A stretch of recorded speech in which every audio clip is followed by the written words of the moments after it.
My name is Funmi Balogun, and I'm the country representative of UN Women in South Sudan. South Sudan and the rest of conflict and emergency setting, it's very important to apply the gender lens. First, to look at how emergencies impact on women and men's lives differently, boys and girls, but even beyond that, in terms of those other issues like disability, like women survivors of violence, especially of sexual violence, war widows.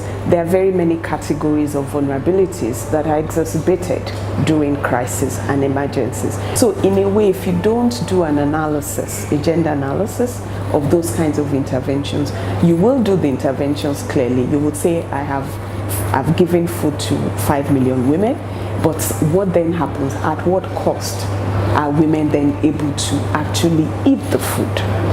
Unlike men that could easily just go, they are not in charge of taking, they are not in charge of children, they are not in charge of other family members, so they can just go and sell the food and buy what they need. They are not vulnerable because their bodies, they are not at risk of rape if they leave the camps, for example, or go elsewhere. But women can't because they are also still vulnerable.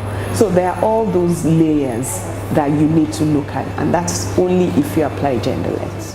I think the first thing that we try to do is to change the narrative that women are not just victims, and that is you find that narrative very strong in humanitarian and crisis and emergency situation, where women are victimized again by talking about them only as victims that needs to be fed, needs to be given dignity kits, which are very important things, no doubt. But the thing is that we say that yes, women are victims, but they're also agents for change. So the part of that gender analysis is looking at women's organizations, even in crisis setting. What roles are they playing? How are we getting women's voices in leadership, even within when they are displaced, for example, when peace agreements are being negotiated? So we support UN Women supports women to be part of forth setting an agenda for the peace process, what is going to happen post-conflict. So women are central to that. And that has been long, tedious work because it doesn't happen naturally. Most times women are not seen, especially when conflict is, when the emergency is due to conflict rather than through natural disaster. So with conflict, women are not usually the warring parties. They're not the ones who have taken up arms. So they are not prioritized as a group. So what then happens is, how do we negotiate and force those issues that yes, they are not carrying arms, but they are legitimate members of the society? So UN Women works to make sure that women are organized efficiently, that they're able to negotiate with partners to be able to be part of the peace process.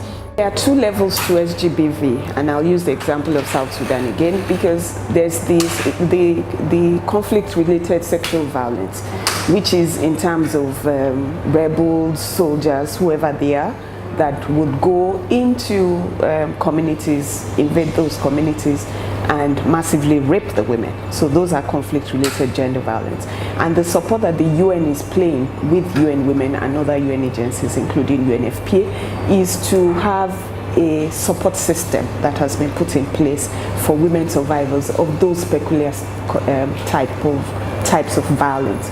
So there's support for survivors to get counseling, to be referred. There are hospitals that are available and service centers for women to be able to get access to immediate needs, medical, dignity, and all of those, and counseling, psychosocial. At the same time, to integrate them into programming so that they are able to also access resilience and economic empowerment opportunities.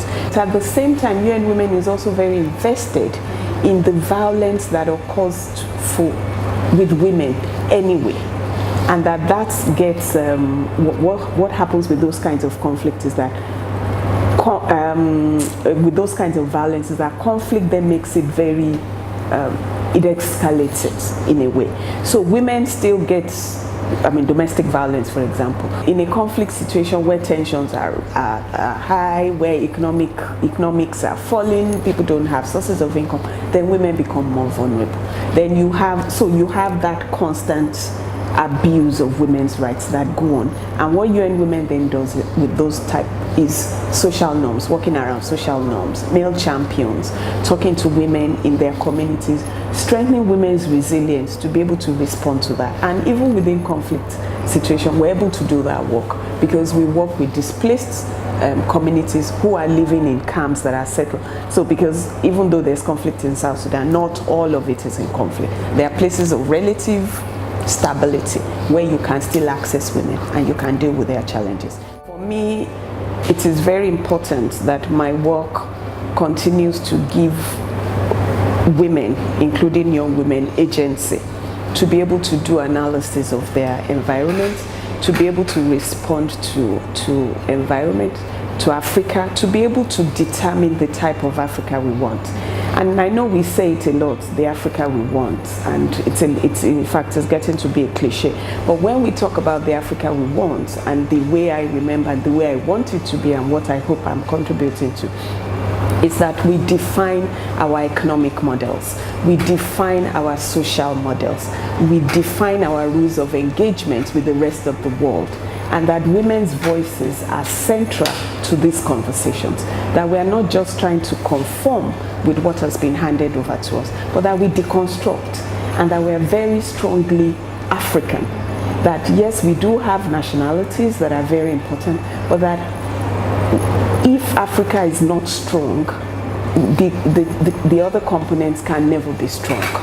So we will constantly compete, and that young women and women generally, that their voices are central to that discussion, or that they're the ones who are actually leading those conversations to change that. We need to change something, and that we women have to do that. So in the next 5 years, that's what I hope to see, that the women's movement is totally reinvigorated. Young women see the value of Africa rather than individuals, that they see the collective, and they